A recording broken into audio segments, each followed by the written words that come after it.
ce terrible face-à-face qui a fait 2 morts ce matin à Saint-Simon, non loin de Rimouski, dans le Bas-Saint-Laurent.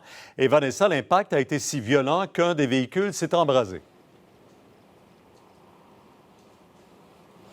Absolument, Pierre, et vous l'avez dit, terrible accident. Là, ça s'est produit tout juste derrière moi à 5h15 ce matin, ici à Saint-Simon, à la limite de Saint-Fabien, au Bas-Saint-Laurent. Donc, qu'est-ce qui s'est passé? Ce qu'on sait pour le moment, c'est qu'un véhicule qui circulait en direction est, il a dévié de sa trajectoire pour une raison qu'on ignore à l'heure actuelle. Il a heurté un premier véhicule légèrement. Ce premier véhicule a pu continuer sa route, mais le véhicule qui se trouvait derrière, la mini-fourgonnette, eh bien, il l'a heurté de plein fouet. Ça a été un face-à-face. Ça a été tellement puissant là, comme choc que le véhicule ensuite s'est embrasé. Et on le comprend quand on voit les images, quand on voit la scène derrière moi, là, que les conducteurs, en fait, des 2 véhicules n'ont eu aucune chance. D'ailleurs, on a constaté leur décès sur place. On ne connaît pas encore leur identité, mais on devrait en apprendre davantage sur eux au courant de la journée.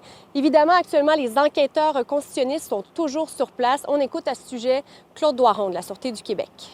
La tâche du coroner ici, c'est de comprendre effectivement là, ce qui est en cause, ce qui a causé le décès de ces personnes-là. Et en parallèle à l'enquête du coroner, c'est l'enquête de la Sûreté du Québec pour voir s'il y aurait, par exemple, des éléments criminels qui pourraient être en cause aussi. L'enquête ne fait que débuter.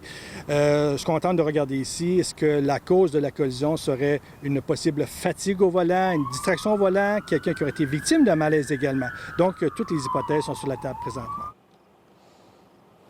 Donc, la circulation qui est complètement fermée ici là, sur la 132 depuis 5 heures ce matin. Et on nous dit là, que la 132 devrait être fermée pendant encore quelques heures. Donc, les automobilistes là, qui doivent passer par une voie de contournement, un rang qui se trouve à proximité. Heureusement, depuis ce matin, ça n'a créé aucun bouchon de circulation. Donc, voilà, on le voit, là, il y a des remorqueuses qui sont arrivées sur place. Donc, on suppose que dans les prochaines minutes, les prochaines heures, il devrait y avoir un peu d'action sur la scène. Mais vraiment, un triste événement qui s'est produit ce matin ici à Saint-Simon, peu après 5 heures. Merci, Vanessa.